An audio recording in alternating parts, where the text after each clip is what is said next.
Do you ever wonder what makes M&M candies so irresistibly delicious? The secret lies in their iconic candy coating, which gives these bite-sized treats their signature crunch and vibrant colors. M&M's candies have an interesting story about how they were created and became one of the most famous candy brands in the world. In this video, we will explore the process of mass-producing M&M's candy products in the factory.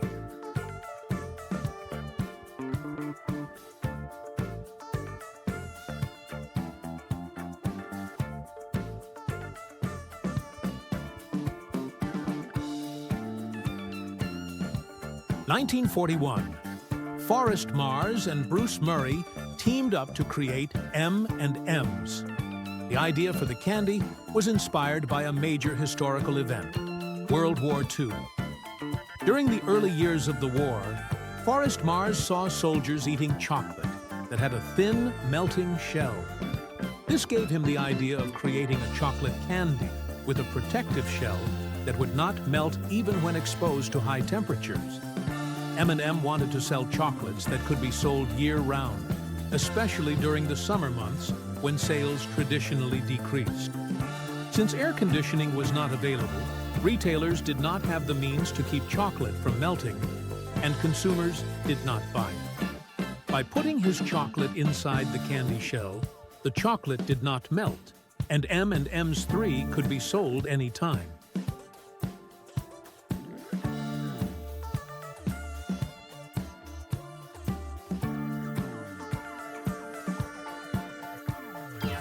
The main ingredient in every M&M candy is chocolate.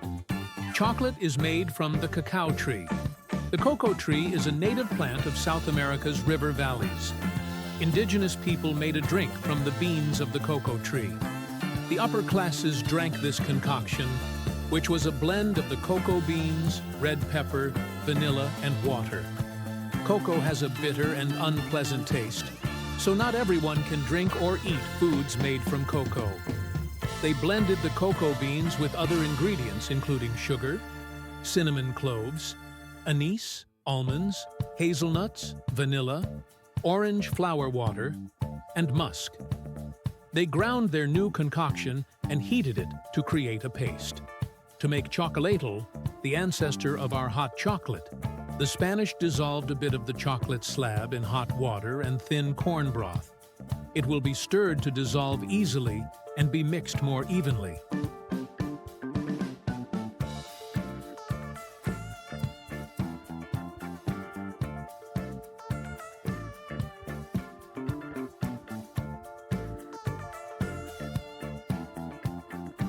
(1949). M&M's begin to be sold to the public. 1950s. The product is promoted and becomes a popular part of American households. 1960s. M&M's begin to come in different colors, attracting the attention of consumers. 1980s. New versions of M&M's with fillings such as peanut, crispy, and peanut butter are introduced. 1990s to present. Continued product and marketing expansion, especially with the appearance of famous M&M's characters. Since its inception, M&M's has become one of the largest and most successful candy brands in the world. Every year, Mars launches new versions of M&M's, such as special versions for the festive seasons, Halloween, Christmas, as well as unique flavors and experiments with different fillings.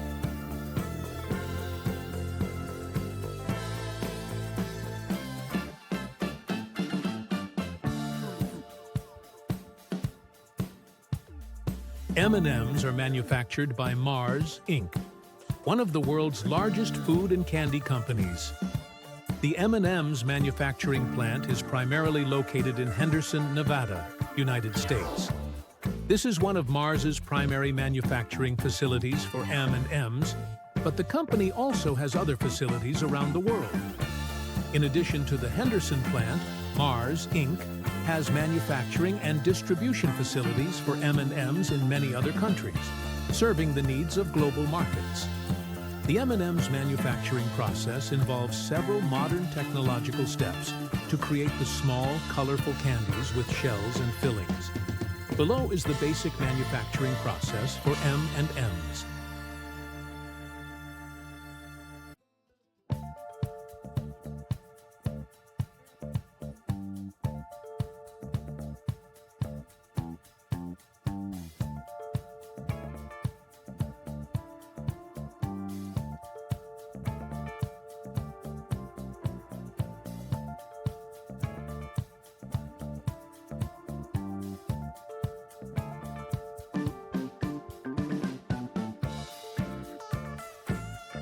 M&M's have two main components, hardened liquid chocolate and the hard candy shell.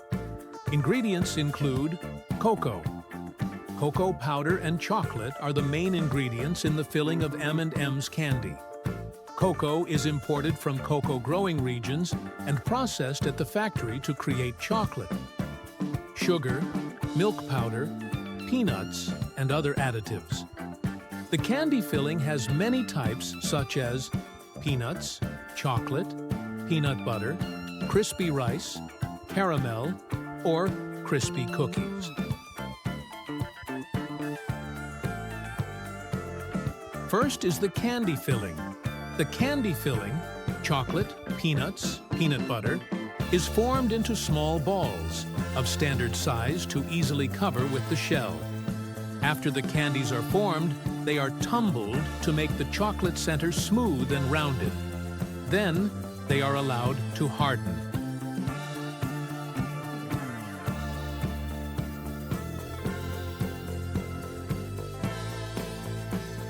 When the chocolates are hard, they are transported via conveyor belt to the coating area.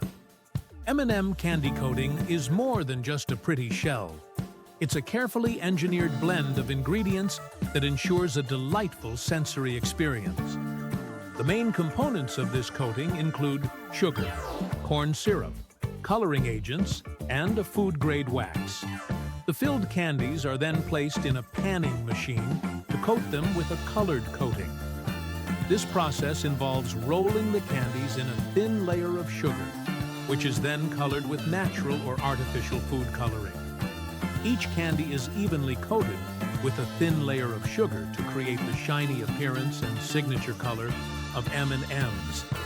Once the coating is complete, the candy is quickly cooled to harden the coating.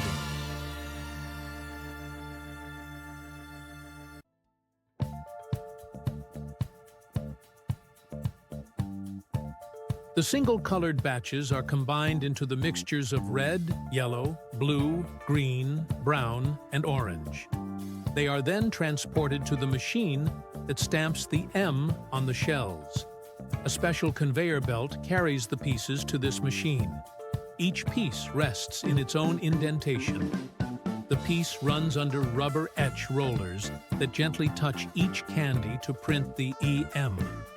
This machine is specially designed to imprint the EM without cracking the thin candy shell.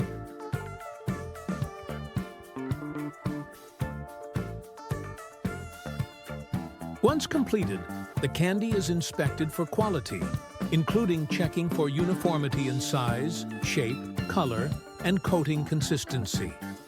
Candies that do not meet the requirements are discarded. The remaining candies are packaged and prepared for distribution. A special packaging machine weighs the candies, pours the proper amount into individual bags, and heat seals the package.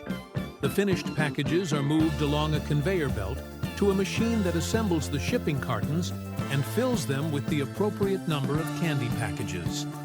The machine also seals the cartons shut.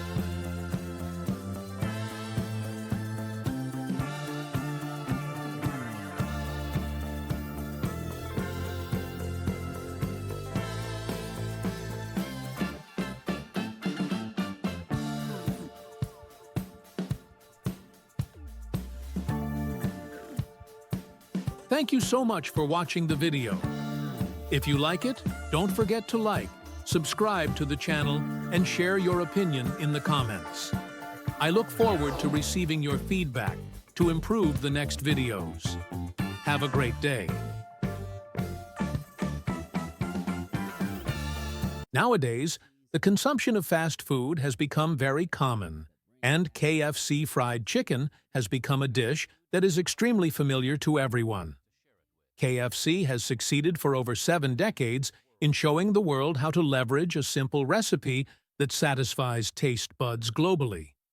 With its iconic golden fried chicken, coated in a secret blend of 11 herbs and spices, KFC has established itself as a beloved fast food option worldwide.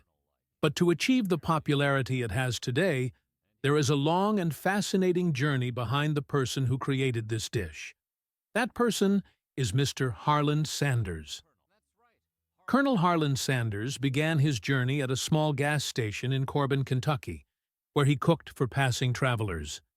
With his secret blend of 11 herbs and spices and his signature pressure frying technique, his chicken became so popular that he eventually opened his own restaurant. As demand for his delicious fried chicken grew, Sanders took to the road and began franchising, spreading the KFC, Kentucky Fried Chicken, name across the country.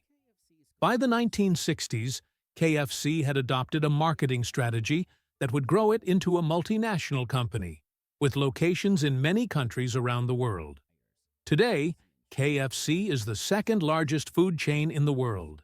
So, how is KFC mass-produced? Have you ever wondered? From chickens on the farm to the familiar fast food at KFC stores, how is it processed? Let's find out about the process to make these crispy and delicious chicken pieces. The raw materials for KFC production are sourced from many different poultry suppliers around the world. These suppliers must also ensure quality, as well as output, to ensure a huge supply for KFC. Chicken suppliers for KFC must ensure compliance with animal safety standards, food hygiene, and environmental protection. Chickens are raised in large farms. They are only raised for 35 days to be qualified to be processed into fried chicken dishes in KFC.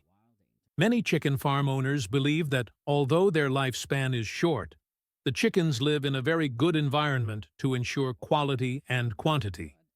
These barns are climate and temperature controlled to ensure a suitable environment for the chickens to live in. Water and chicken feed sources are also guaranteed to be clean and always fully supplied to meet the needs of the huge number of chickens on the farm.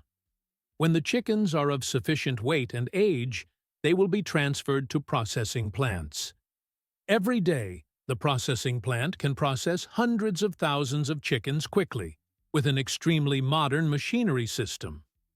The chicken processing process in the factory goes through many stages.